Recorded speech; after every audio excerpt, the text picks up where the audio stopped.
اعوذ باللہ من الشیطان الرجیم بسم اللہ الرحمن الرحیم الصلاۃ والسلام علیکہ یا سیدنا یا رسول اللہ وعلی آلک و اصحابک یا حبیب اللہ۔ مرشد کی مرید کو نصیحت اچھے کام کو کل پر مؤخر کرنے کی آفت کے بارے میں۔ مولانا روم فرماتے ہیں، خبردار ایسا نہ کہہ کہ کل شروع کروں گا، آج کا کام کل پر نہ ڈال۔ اس معاملے میں صرف باتوں سے کام نہیں چلے گا، سخاوت اور خیرات کو اپنا۔ بدن کی سخاوت یہ ہے کہ جسمانی لذتوں اور شہوتوں سے پرہیز کیا جائے اور اس کو عبادت میں مصروف کیا جائے۔ حدیث میں ہے کہ سخاوت بہشت کا ایک درخت ہے، جو شخص سخی ہے اس نے اس درخت کی ایک شاخ کو پکڑ رکھا ہے، وہ شاخ اس کو نہیں چھوڑتی جب تک کہ اس کو بہشت میں داخل نہیں کر لیتی۔ اے انسان، تو حسن کا یوسف ہے، یہ جہان، یہ دنیا کنواں ہے، اور رسی خدا کے حکم پر صبر کرنا ہے۔ خدا کا شکر ہے کہ اس نے ہمیں نجات کا ذریعہ بھی بتا دیا، جو کہ توبہ و استغفار ہے۔ اس ذریعے سے خدا کے مقربوں میں داخل ہو جاؤ۔ جب کوئی بگولا اٹھتا ہے تو گرد و غبار نظر آتا ہے، اور ہوا جو کہ اس کی اصل ہے نگاہوں سے چھپی رہتی ہے۔ انسان بگولے کو دیکھ کر سمجھتا ہے کہ گرد اڑ رہی ہے، عالم شہود میں بھی دراصل غیب کام کر رہا ہے، جیسے بگولے میں ہوا۔ اس لیے اصل عالم میں غیب کو سمجھو۔ ہمارے ظاہری حواس عالم شہود کو دیکھتے ہیں، لیکن اللہ کے محبوب بندوں کی نظر عالم غیب کو دیکھتی ہے۔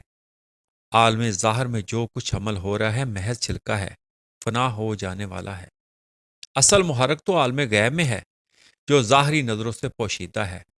حسی نظر صرف عالم شہود کی چیزوں ہی کو جان سکتی ہے، لیکن ظاہری آنکھ کا سوار بھی اللہ کا غیبی نور ہے۔ گھوڑے کی آنکھ کی رہبری سوار کی آنکھ کرتی ہے، ورنہ گھوڑے کی مد نظر تو صرف گھاس اور دانہ ہی ہوتا ہے۔ اسی طرح حسی آنکھ کے پیش نظر صرف لذائذ دنیاوی ہوتی ہے۔ اگر نور بصر پر نور حق سوار ہوتا ہے تو اس کو آخرت کی نعمتیں نظر آتی ہیں۔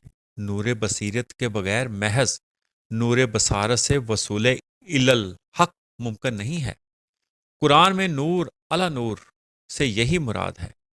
نور حسی انسان کو دنیا کی طرف اس لیے لے جاتا ہے کہ اس کے جملہ محسوسات عالم اسفل سے ہیں، یعنی کہ دنیا سے ہیں۔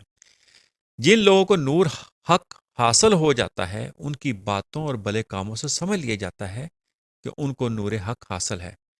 نور بصارت جو کہ مادی چیز ہے وہ بھی نظر نہیں آتا، تو نور بصیرت جو کہ نور ایمان ہے اور غیبی چیز ہے کیسے نظر آ سکتا ہے؟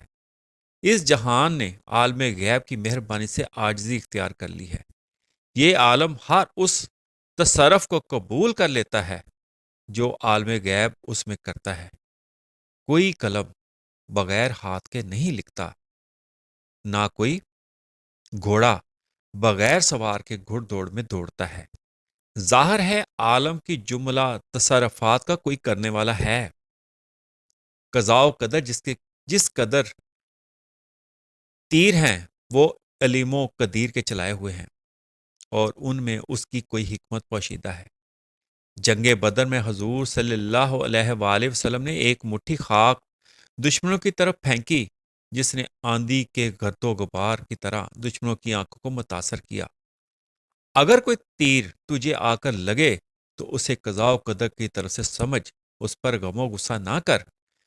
غصہ کی حالت غلط بینی کا باعث ہوتی ہے۔ انسان کو ہمیشہ قضاء پر راضی رہنا چاہیے۔ اس جہاں میں جو ذات حقیقتاً متصرف ہے وہ ہماری نگاہوں سے پردہ میں ہے۔ ہر انسان کا دل قبضہ قدرت میں ہے، جس سے وہ ایک آن میں الٹ پلٹ دیتی ہے۔ ہر سالوں کو چونکہ بہت سے مراتب طے کرنے ہوتے ہیں، اس لیے اس کی راہ میں بہت سے خطرے بھی لاحق ہوتے ہیں۔ سالک مراتب حاصل کرنے کے بعد ہی مقامی امن میں پہنچتا ہے۔ کمال حاصل کرنے کے بعد خطرات کا ازالہ ہو جاتا ہے اور پھر نقصان کی طرف نہیں ہوتا۔ کمال ابدیت کے بعد انسان کو رب کی طرف سے سلطانی عطا ہوتی ہے اور اس سے باطنی تصرفات سرزد ہوتے ہیں۔ مریدین کے دل شیخ کے تصرف سے کبھی قبض میں مبتلا ہوتے ہیں، کبھی بست میں۔ پیر کے دل پر نقش خدا بندی ہوتا ہے اور مرید کے دل پر پیر کا نقش ابھرتا ہے۔ ہر حلقہ یا سلسلہ کے لیے اور دیگرے جس قدر مرید ہوتے چلے جائیں گے ان کی ہی صورت ہوگی۔ پیر کے دل کے نقش خدا بندی کی وجہ سے مرید کے دل پر شیخ کے توجہ کی وجہ سے اسرار و حکمت دل لاکھوں چشمے پھوٹتے ہیں۔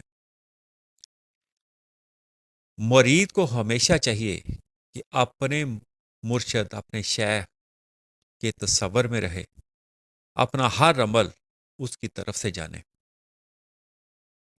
اور خدا نہ خواستہ شیخ کی توجہ کے ہٹ جانے سے یا بند ہو جانے سے معارف کفر یا خیالات کا سبب بن جاتے ہیں۔ کوہ طور نے جب اس پر خدا کی تجلی پڑی قبول کر لی، پہاڑ تو فیوز کو قبول کر لے اور انسان اپنے اندر یہ صلاحیت پیدا نہ کرے تو بڑے شرم کی بات ہے۔ اسی زندگی میں انسان کے دل اور اعضاء پر اللہ کے قرب کے فیوز طاری ہونے چاہیے۔ ضروری ہے کہ بدن کے مجاہدات کے تیشہ سے اکھاڑ پھینکا جائے، خواہ اس زندگی میں تکلیف محسوس ہو۔ اگر مجاہدات سے مقام فنا حاصل کر لیا جاتا تو مقام احسان حاصل ہو جائے گا۔ یہ مقام انسان کو بلوں کی صحبت ہی سے حاصل ہو سکتا ہے۔ مقام فنا میں پہنچ کر انسان خدائی رنگ میں رنگا جاتا ہے، جیسے لوہا آگ میں فنا ہو کر لوہا ہوتے ہوئے بھی آگ کی صفات کا حامل ہو جاتا ہے۔ جیسے وادی ایمن میں درخت میں انی ان اللہ کی آواز آتی تھی، منصور الحلاج کے ان الحق کہنے کی وجہ یہ تھی کہ وہ فنائیت کلی کی وجہ سے صفات خدا بندی سے متصف ہو گئے۔ جیسے لوہا سرخ ہو کر زبان حال سے اپنے آگ ہونے کا دعویٰ کرتا ہے، اسی طرح بعض اہل اللہ بھی جب اخلاق خدا بندی حاصل کر لیتے ہیں تو وحدت کے مدعی ہو جاتے ہیں۔ انسان میں جب اخلاق خدا بندی پیدا ہو جاتے ہیں تو اس میں مسجود ہونے کی صفت خدا بندی پیدا ہو جاتی ہے۔ ذات حق کو آگ سے تشبیہ نہیں دی جا سکتی، یہ بات محض سمجھانے کے لیے تھی، اس لیے اس معاملے میں خاموش رہنا بہتر ہے۔ ذات و صفات کی بحثیں نا پیدا کنار سمندر ہیں، ان میں نہ گھسنا چاہیے۔ مولانا رومی جیسے سینکڑوں عالم بھی مل جائیں تو ان بحثوں کو نہ سلجھا سکیں گے۔ ہمیشہ اپنا راستہ سیدھا رکھنا چاہیے اور اپنی ساری سوچ مرشد پاک کی طرف لگا لینی چاہیے۔ اس میں فرماتے ہیں بے شک یہ ایک نازک کام ہے، لیکن میں ذات و صفات کے ذکر کے بغیر صبر نہیں کر سکتا۔ میں بطخ کی طرح ہوں جو اپنے آپ کو دریا کے سپرد کر دیتی ہے کہ جس طرف چاہے بہا لے جائے۔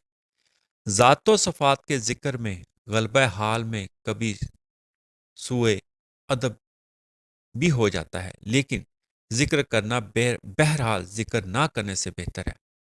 شیخ خدائی حوض کی طرح ہوتا ہے جس کا تعلق دریائے باطن سے ہوتا ہے۔ شیخ کے باطن کا اتصال ذات باری سے ہے۔ نیک لوگوں کو بھی شیخ کا دامن تھامنا چاہیے، ورنہ ان کی محدود پاکی کسی دن ختم ہو جائے گی۔ کسی پرتپاک کو پانی میں جانے سے شرم محسوس نہیں کرنی چاہیے، یعنی باطنی طہارت حاصل کرنے کے لیے شیخ سے تعلق قائم کرنے میں حجاب نہیں ہونا چاہیے۔ انسان کے بدن میں دو حوض ہیں، ایک برے خصائل کا مخزن ہے، دوسرا بلائیوں کا۔ بلائیوں کا مخزن حوض دل ہے۔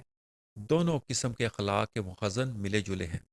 راہ سلوک میں اگر کوئی غلطی بھی ہو جائے تو بھی منازل طے کرنے میں توقف نہیں چاہیے۔ دربار حق کی حاضری شکر سے بھی زیادہ شیریں ہے۔ اگر اس کے حصول میں جان بھی چلی جائے تو کوئی مذائقہ نہیں ہے۔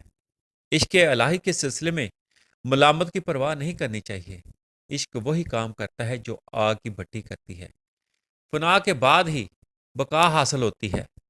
یاد رکھو، غم عشق جاں گداز نہیں، جان فضا ہے۔ عاشق کے لیے غم موج میں اطمینان ہے۔ سمندر پالتو مرغ کے لیے ہلاکت، لیکن بطخ کے لیے باعث مسرت ہوتا ہے۔